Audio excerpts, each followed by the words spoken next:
Hey there, me and my greasy hair, we're saying basically hi, and yeah, sorry for my voice. It's shot for no apparent reason ever since I pressed play. Actually, record, not play. Anyhow, just wanted to basically, as almost always, make a follow up video on RVJ's latest upload, and sorry, I'm not intentionally doing this. It's just that, first of all, I like the guy. Second of all, I follow him, and third of all, I actually agree with a lot of the things he is saying. And not only that, but on my channel, if you haven't been through the playlists, you can check that. Even in the past, I did similar videos about similar things, kind of like similar train of thought. We kind of see eye to eye.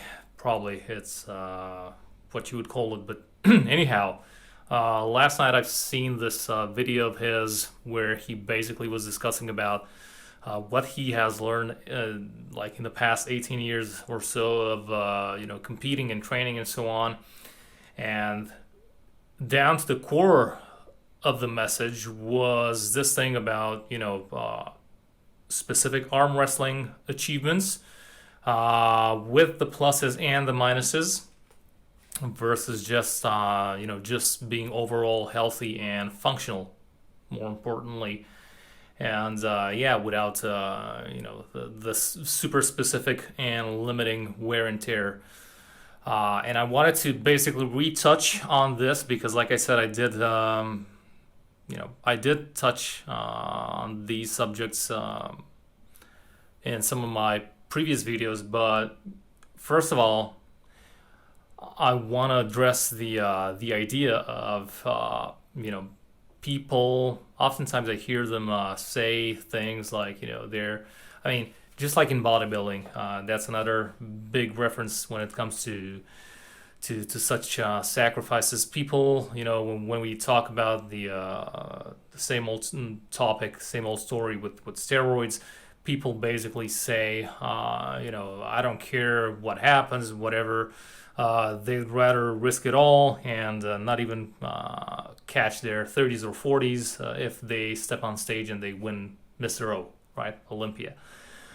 And basically, it's that mindset that in arm wrestling, since it's not so much beauty driven or focused, and it's more on the functional aspect, but very limited functionality on the table, as we will see, which actually takes away, and kind of takes payment and tribute from all other aspects of your life. People I oftentimes hear say stuff like, they have no problem actually going through injuries, like severe injuries, arm breaks and severe stuff. Associating this somehow with this severely misunderstood sense of being a warrior and, hyper macho ego, whatever. I'm sure this conversation would be endless if we ever start going down that road. But people on both sides would have counter arguments, and unfortunately, they would eventually start, basically offending themselves. But I hear people talk about, doing things to the limit, even if it breaks your arm in like 5 places, whether you can no longer move your arm, you basically voluntarily hypercalcify your wrists and joints, which anyway happens as a degenerative process with age. It's called arthritis, and not only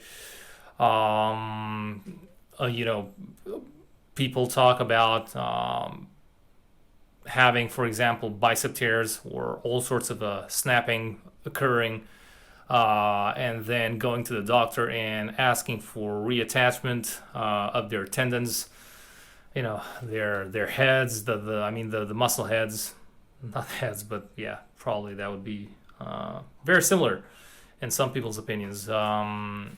Yeah, they talk about, asking surgeons to reattach the muscle heads or the just in general tendons that are snapping, reattaching them lower, so that it can have a greater leverage and pull from a different portion of your forearm, for example. That's like, first of all, not sure what side you're on, but that's insane. I mean, I don't care what benefits you have on the table or in any sport, but just playing know-it-all and thinking that whether you believe in God or nature, evolution, whatever you're on in terms of belief, basically saying it made a mistake, or they made a mistake, whoever that it or they is, not being able to basically design you properly, and now you have this bright idea superseding what your let's say genome had encoded for you in order for your bones and muscles to be constructed the way they should, as well for the rest of your body, is as ignorant as saying you have this bright idea about something that should happen with this nerve or that blood vessel in your brain or your eye or heart or whatever, and you basically want to take charge and modify things because you know better. That's just completely dumb. I don't want to stress too much on it, but let's not even go there. I don't want to offend anyone, but I mean, really, let's just move on. Second of all, or third at this point, again, kind of like a very similar track. People willingly calcifying their joints or wrists or whatever joint in general, not just through exercise and practice and the normal wear and tear, but actually going under medical treatment for such things, or even worse, like having surgery again to help stabilize your joints, or even put small metal implants or this and that, all sorts of gadgets and contraptions to basically turn your joints into like an immovable thing, not being able to be bent out of place, when the sport alone basically unfortunately helps transform all of your joints into like a brick house, basically cementing you like a very imbalanced Popeye, just not being able to be flexible, to be agile. And I don't mean on the table, I mean just life in general. Not being able to be free, able to bend, to jump, to do all these things that at the end of the day make life so great. Again, probably the dumbest thing anyone ever thought of. Again, it's like saying better. And you think you do, but I mean, results will show up later. Once again, usually, and now I'm going back to what I was saying in some of my other videos. When I was younger, I kind of had maybe similar dumb ideas, not injecting or doing stuff like that, but for example with fitness, I saw no problem in being as big as Ronnie Coleman. I actually wanted to. That was my dream, right? Just like every young kid's dream when they start going to the gym, right?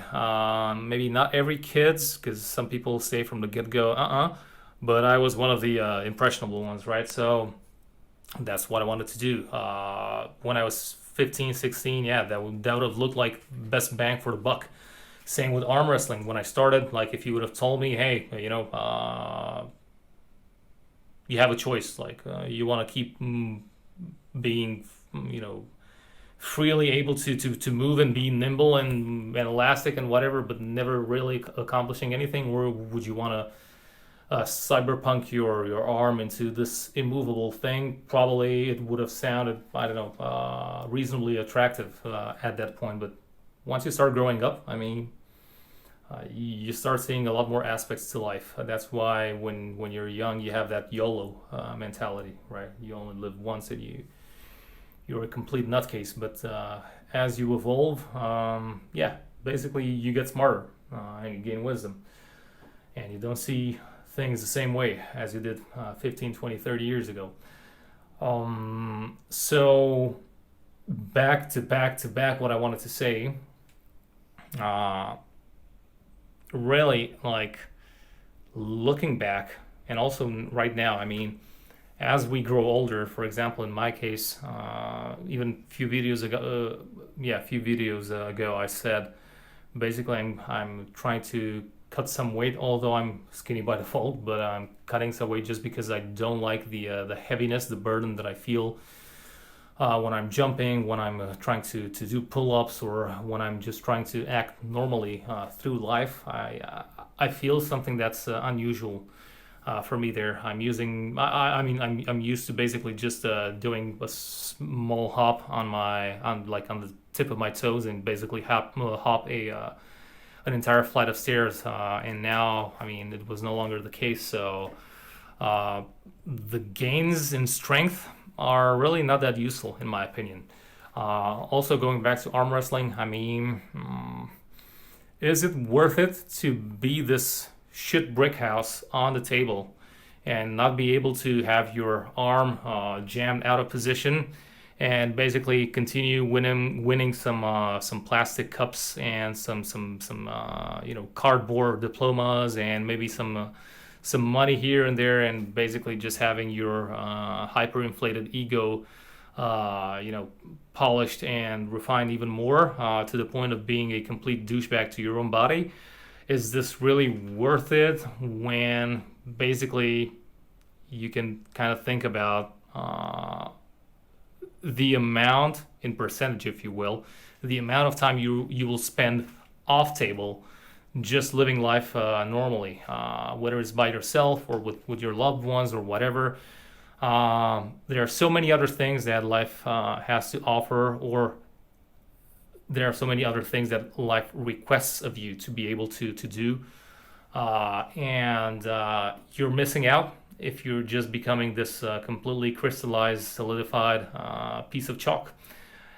In my opinion, it's completely not worth it. I always said, and again, not always, back when I was younger, I have no idea what would have seemed attractive to me, but ever since I got a little bit smarter, I always said that basically, no matter how much or how little I will train, or just what my goals will be in this sport and other sports as well, I prefer to see my limits,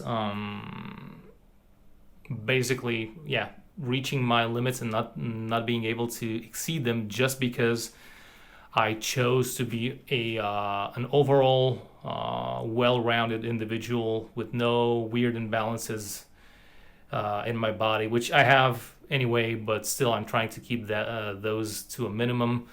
I mean, if I am to suffer, quote unquote, for this thing, and basically this means that I'll never be anything in the sport, anything relevant, just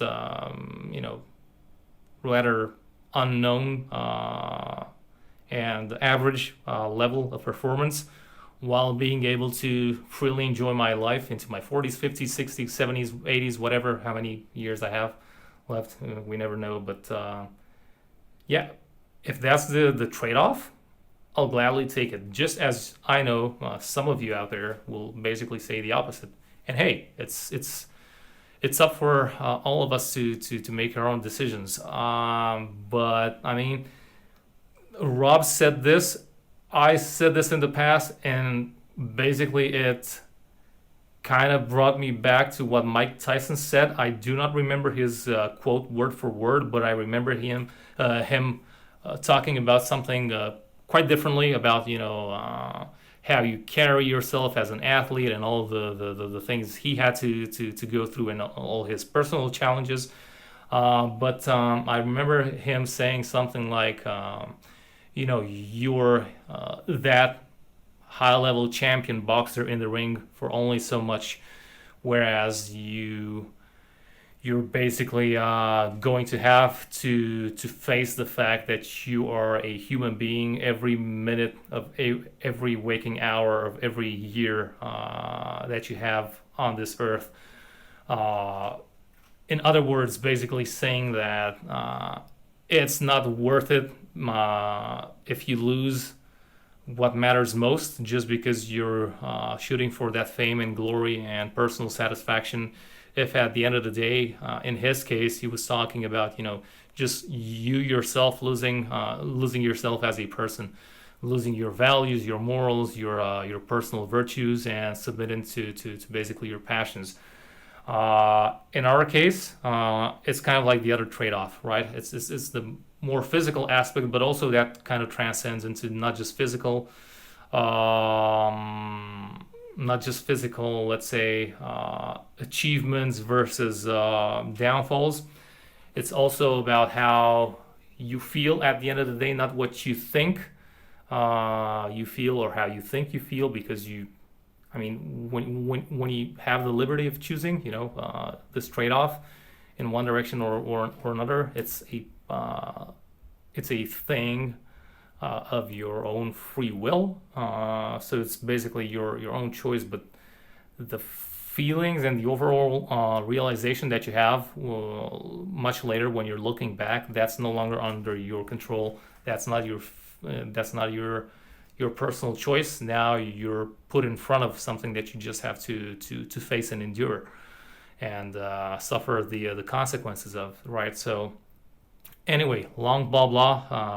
I spoke much more than Rob did in terms of time, and probably I covered much less. But just wanted to basically reiterate through this train of thoughts that I have every now and then. It's kind of like a recurring theme along many others for me. And when I saw RVJ's video last night, this struck a nerve and reactivated my desire to basically speak about it once more. My throat and overall mouth are completely dry and busted. I need to go drink something and then I'll wash my hair. And probably by now you're thinking, why didn't you wash your hair first so that you can be pretty on camera? I just didn't want to. I just want to chill after taking a shower. So maybe take a nap or something.